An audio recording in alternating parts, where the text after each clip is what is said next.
বিভিন্ন উৎসব আনুষ্ঠানিকতায় ভরপুর ছিল যেন অনুষ্ঠান স্থল। বেনাপোলে বৌদ্ধদের শ্রেষ্ঠতম ধর্মীয় উৎসব দানোত্তম কঠিন চিবুক দানোৎসব 2024 অনুষ্ঠিত হয়েছে। এসব বিষয়ে বিস্তারিত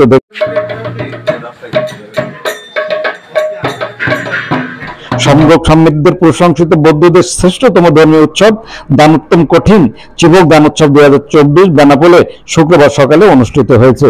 বৌদ্ধদের অনুসারীদের র্যালির মধ্য দিয়ে শুরু হয় দান উৎসবের বিভিন্ন আনুষ্ঠানিকতা। এ সময় বিভিন্ন ধরনের ব্যানার, প্লেকার্ড, ফেস্টুন, পতাকা নিয়ে বৌদ্ধ বিহার এলাকা পরিদর্শন করেন বৌদ্ধ ধর্মাবলম্বীরা। এ সময় ঢাকা, চিটাগাং সহ বিভিন্ন এলাকা থেকে আসা পুণ্যার্থীরা অংশগ্রহণ করেন র্যালিতে। অনুষ্ঠানে আমন্ত্রিত অতিথিদেরকে ফুল, ক্রেস্ট এবং উপহার সামগ্রী দিয়ে বরণ করে নেওয়া হয়। এ সময় অনুষ্ঠান ছিল যেন প্রাণচাঞ্চল্য। তৃতীয়বারের মতো ধর্মীয় উৎসবের মধ্য দিয়ে উদ্বোধন করেন ভদন্দ্রশীল রক্ষিত ভিক্ষু অধ্যক্ষ স্বপন বড়ুয়া চৌধুরী বৌদ্ধবিহার বেনাপোল। অনুষ্ঠানে সভাপতিত্ব করেন ভদন্দ্র বোধিপ্রিয় মহাস্থবির আবাসিক প্রধান বোধি জ্ঞান ভবন কেন্দ্র বৌদ্ধবিহার আশুলিয়া, ঢাকা। অনুষ্ঠানে মুখ্য আলোচক হিসাবে উপস্থিত ছিলেন ভদন্দ্র ধর্মানন্দ মহাস্থবির অধ্যক্ষ শ্রী বেনুবন বিহার আনোয়ারা, চট্টগ্রাম। প্রধান অতিথি হিসেবে উপস্থিত ছিলেন সারসা উপজেলা নির্বাহী অফিসার ডক্টর কাজী নাজির হাসান। সব ধরনের নাগরিক সুবিধা পান। এছাড়া আপনাদের যারা তীর্থযাত্রী হিসেবে আপনারা বর্ডার ক্রস করবেন, আপনারা আবার ফিরে আসবেন, তখন যাতে আপনাদের কোনো ধরনের সমস্যা না হয়, আপনারা অত্যন্ত সুন্দরভাবে সুশৃঙ্খলভাবে নিরাপত্তার সহিত যাতে আপনারা বাইরে ফিরতে পারেন, সেটাও আমাদের চেষ্টা থাকবে। এছাড়া বিশেষ অতিথি হিসেবে উপস্থিত ছিলেন পোর্ট থানার ওসি রাসেল মিয়া এবং Benapole checkpost immigration OC Imtiaz Ahsanul Kader Bhuiyan, সাংবাদিক বকুল মাহবুব, সাধারণ সম্পাদক বেনাপোল প্রেস ক্লাব।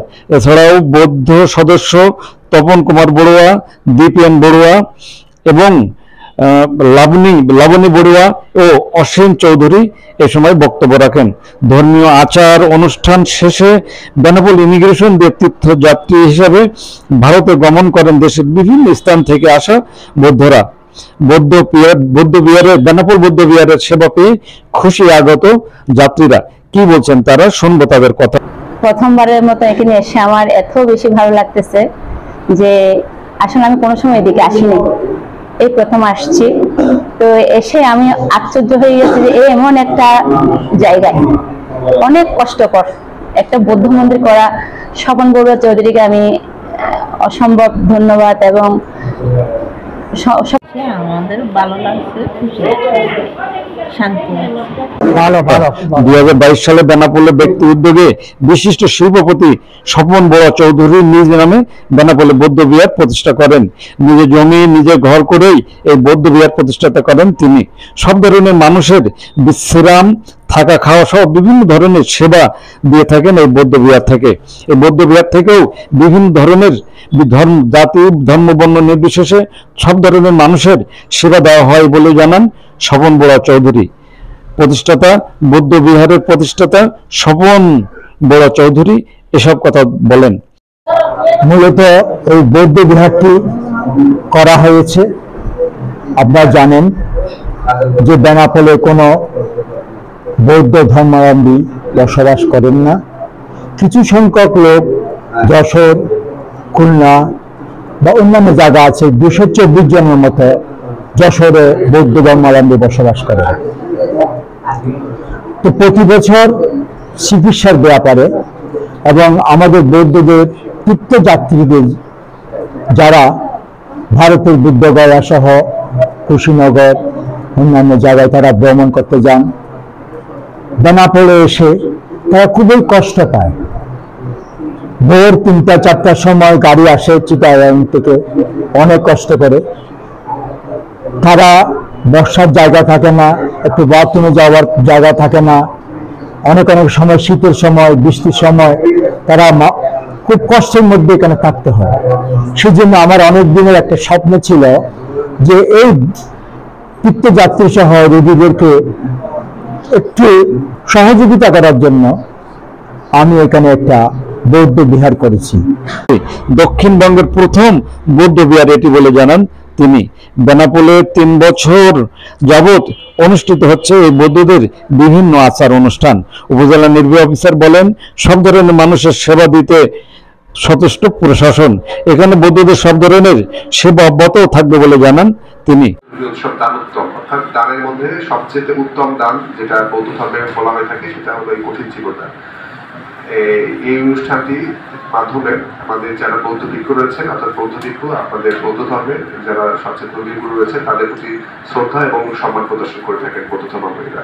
তাই এই অনুষ্ঠানে চিবক দান সহ দেশ জাতি এবং মানব কল্যাণে ধর্মীয় বিশ্বাসে অসাম্প্রদায়িক চেতনায় দেশের মানুষের কল্যাণ কামনা করা হয়। এ সময় বিভিন্ন দেশের বিভিন্ন স্থান থেকে আসা আগত ভক্তরা এই বৌদ্ধ বিহারের বিভিন্ন উৎসব আনুষ্ঠানিকতার প্রশংসা করেন এবং এই বৌদ্ধ বিহারটি একটি মাইল ফলক বা দৃষ্টান্ত হয়ে থাকবে বলে জানান তিনি।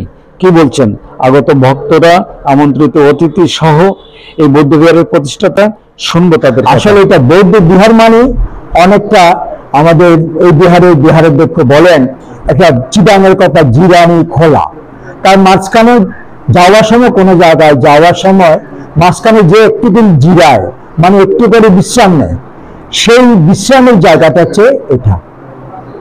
আগেকার দিনে যেমন পথের মধ্যে সরাইখানা থাকতো, এইরকম একটা আশ্রয়খানা, একটু আশ্রয়ের জন্য এটা। এখানে এটার মাধ্যমে এই বাংলাদেশের অসাম্প্রদায়িক চেতনায়, ধর্মনিরপেক্ষতার চেতনায় এই বৌদ্ধ বিহার প্রতিষ্ঠিত হওয়ায় এখানে হিন্দু খ্রিস্টান মুসলিমদের আপনার মসজিদ সহ সব ছিল, কিন্তু এই বৌদ্ধ বিহারটা হওয়ার পরে সম্পূর্ণ অসাম্প্রদায়িক চেতনায় এই বাংলাদেশে এটা সৃষ্টি হলো।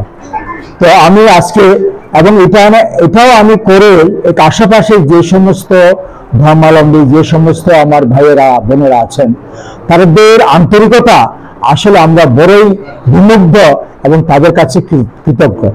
তারা এই প্রতিষ্ঠানটা, আমি তো চিটাং থেকে এসে, ঢাকা থেকে সেখানে করেছি তা না, এটা রক্ষা করছে আশেপাশে যারা আছে তারাই।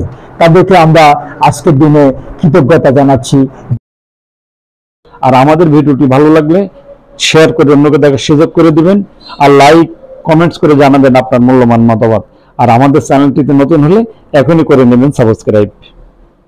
আমরা সম্প্রদায় না থাকলেও কিন্তু আমি এমন ভাবে স্বপনবাবু কাজ করেছি যাতে এখানে বৌদ্ধ ভিক্ষুগণ যে কোনো সময়, যে কোনো মুহূর্তে, যে কোনো বেলা, ওনারা পথে হোক কিংবা কোনো এখানে রাস্তায় হোক, কোনো ব্যক্তি যেন কোনো ধরনের বৌদ্ধ ভিক্ষুকে হাসি ঠাট্টা একটা টিটকারি মস্কারি যেন না করতে, সেই সুব্যবস্থা আমি আজ হতে অনেক দিন পূর্ব থেকে অত্তর এলাকার মধ্যে আমি গড়ে তুলেছি। তো কালকে আসার পথে এখানে